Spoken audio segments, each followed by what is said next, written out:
अस्सलाम वालेकुम। आज हमने करना है डिस्कस डायफ्राम को। ठीक है, ये हमारे पास लर्निंग आउटकम्स है हमारे।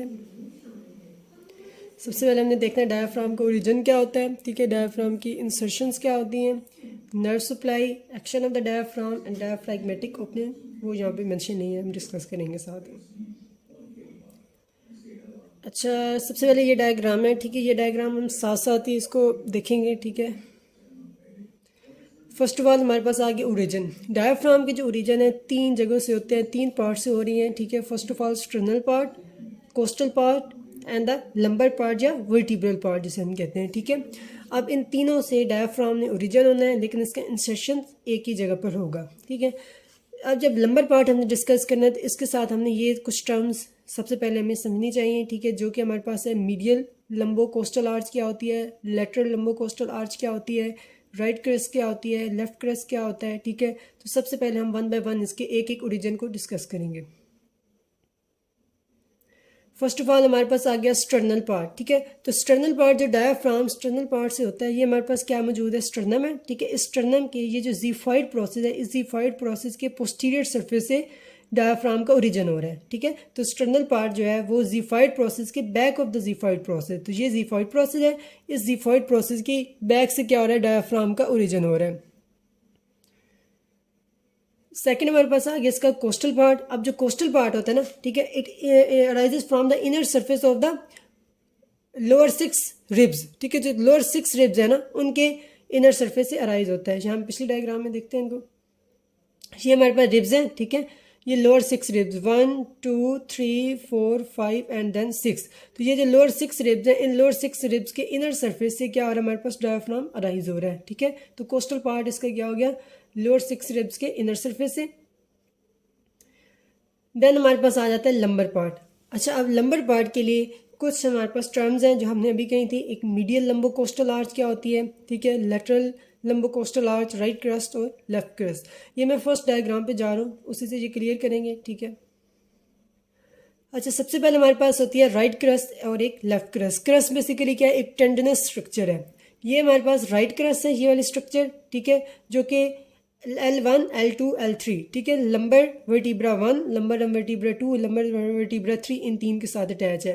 ये हमारे पास right crus of the diaphragm, जबकि ये लेफ्ट क्रस्ट ऑफ डायफ्राम थोड़ा इससे छोटा है और ये दो वर्टिब्रा के साथ अटैच है, L1 के साथ और L2 के साथ। क्लियर, एक राइट क्रस्ट हो गया, एक लेफ्ट क्रस्ट हो गया। राइट क्रस्ट 3 लंबर वर्टिब्रा के साथ अटैच है, जबकि लेफ्ट क्रस्ट है तो ये 2 लंबर वर्टिब्रा के साथ अटैच है, फर्स्ट 2 लंबर वर्टिब्रा के साथ। इसके साथ ही ये हमारे पास जो है ना, इसका ये मीडियन आर्कुरेट लिगामेंट, मीडियल आर्कुरेट लिगामेंट, और ये जो इसके साथ है ये लेटरल आर्कुरेट लिगामेंट। इसी तरह इस साइड पे भी, लेफ्ट साइड पर भी मीडियल आर्कुरेट लिगामेंट, और ये जो है अगला इसका लेटरल आर्कुरेट लिगामेंट। ये जो दोनों मीडियल आर्कुरेट लिगामेंट है ना, ये दोनों मिलके क्या बनाते हैं, मीडियन आर्कुरेट लिगामेंट। ठीक है, ये जो दरमियान में इसके बनेगा, ये क्या है, इसका मीडियन आर्कुरेट लिगामेंट। अच्छा, यहाँ पर हमने कहा था एक था लंबो कोस्टल आर्च, मीडियल लंबो कोस्टल आर्च, और एक थी लेटरल लंबो कोस्टल आर्च। जो मीडियल लंबो कोस्टल आर्च है ना, यहाँ पर एक मसल होता है सॉस मेजर, वो उसको कवर करती है। ठीक है, मीडियल लंबो कोस्टल आर्च जो होती है, लंबो कोस्टल क्यों कह रहे हैं, क्योंकि ये रिब्स के साथ भी अटैच है और साथ ही इन वर्टिब्रा, लंबर वर्टिब्रा के साथ। तो लंबर कोस्टल आर्च एक मीडियल है और एक लेटरल है। जो मीडियल होगी वो इस सॉस मेजर यहाँ पर होगा, उसको कवर करेगी, और जो हमारे पास लेटरल लंबर कोस्टल आर्च है वो क्वाड्रेटस लंबोरम को, जो कि 12th रिब के साथ अटैच है, ये हमारे पास इसकी अटैचमेंट होगी। इसके बाद आगे हमारे पास कुछ इसके अंदर और स्ट्रक्चर्स, बस ये क्लियर होगी, इसको हम उधर से रीड कर लेते हैं।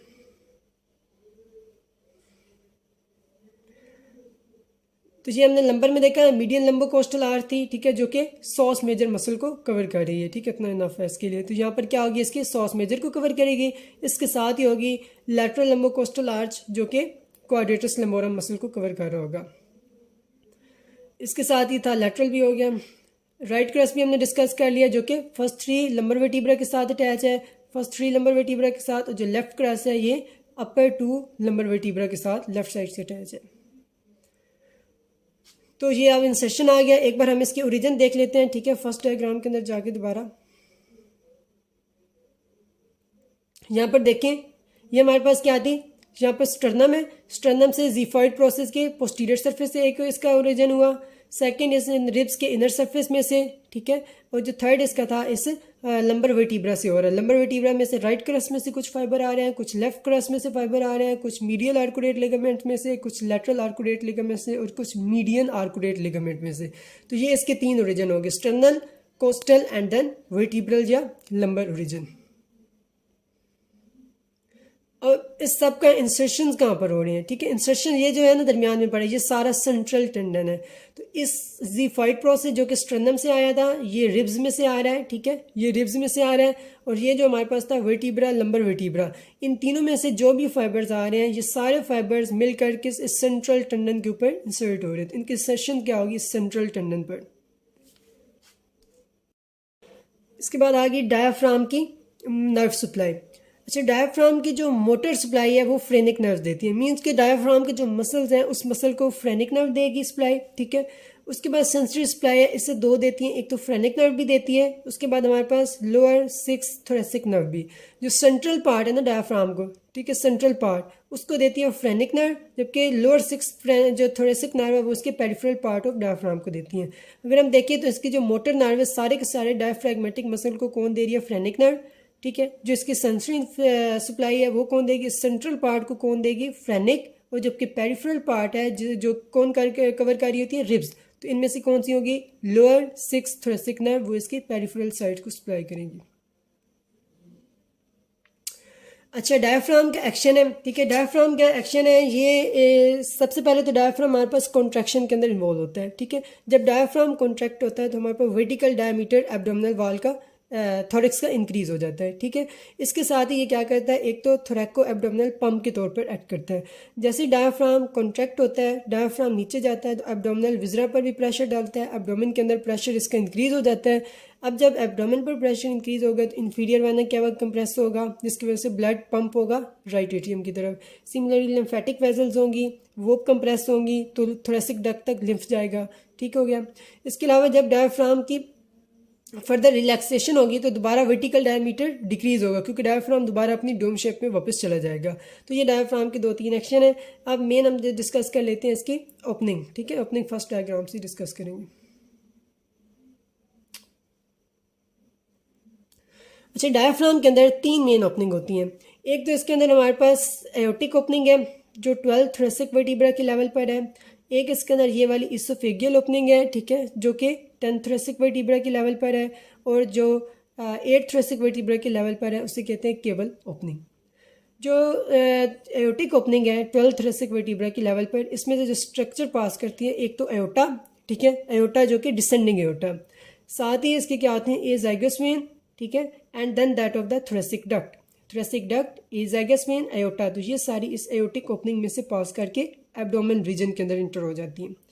इसके साथ आ गई इसोफेगियल ओपनिंग। एक तो इसमें से ये इसोफेगस पास कर रही है, इसके साथ ही हमारे पास वेगस नर्व, ठीक है, जो इसोफेगस को सप्लाई भी करती है। तो राइट वेगस नर्व और साथ ही लेफ्ट वेगस नर्व, ये दोनों पास करती हैं।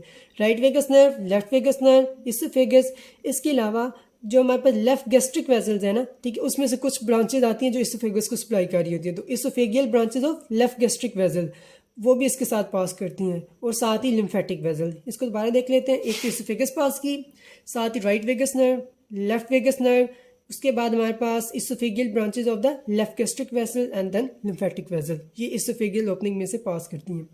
इसके साथ ही आ गया केबल ओपनिंग, ठीक है। तो इसमें से एक तो इन्फीरियर वेना क्या पास करता है, ये 8 थोरेसिक वर्टिब्रा के लेवल पर है, और साथ राइट फ्रेनिक नर्व, जबकि जो लेफ्ट फ्रेनिक नर्व है ना वो इस डायफ्राम के मसल्स को पियर्स करके जा रही होती है। तो इस ओपनिंग में से सिर्फ राइट फ्रेनिक नर्व ही पास करती है।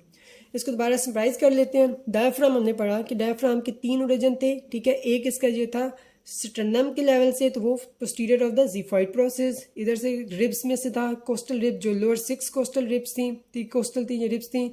इसके साथ ही हमारे पास वर्टिब्रा था, फर्स्ट 3 लंबर वर्टिब्रा, इसके मीडियल आर्कुडेट लिगामेंट, लेटरल आर्कुडेट लिगामेंट्स, दोनों साइड से मीडियल लेटरल आर्कुडेट लिगामेंट, और साथ ही मीडियन आर्कुडेट लिगामेंट। ये राइट क्रस्ट के भी कुछ फाइबर हैं, ये लेफ्ट क्रस्ट के भी कुछ फाइबर हैं। तो इन सब से जो फाइबर ओरिजिन हो रहे हैं ये वर्टिब्रल ओरिजिन हो गए इसके। तो वर्टिब्रल रिब्स के और देन स्टर्नम के ये मिलकर सेंट्रल टेंडन में इंसर्ट हो रहे थे। इसके अलावा हमने देखी इसकी ब्लड सप्लाई, तो फ्रेनिक नर्व मेन सप्लाई कर रही है इसके मसल्स को भी, और इसके सेंट्रल टेंडन को सेंसरी सप्लाई दे रही है। और जबकि इसकी पेरिफेरी को कौन सप्लाई कर रही थी, लोअर 6 थोरेसिक नर्व। इसके अलावा ओपनिंग हमने अभी डिस्कस की है, एक एओर्टिक ओपनिंग होगी, ठीक है, एक हमारे पास इसोफेगियल ओपनिंग होगी और एक साथ क्या होगी, कैवल ओपनिंग होगी।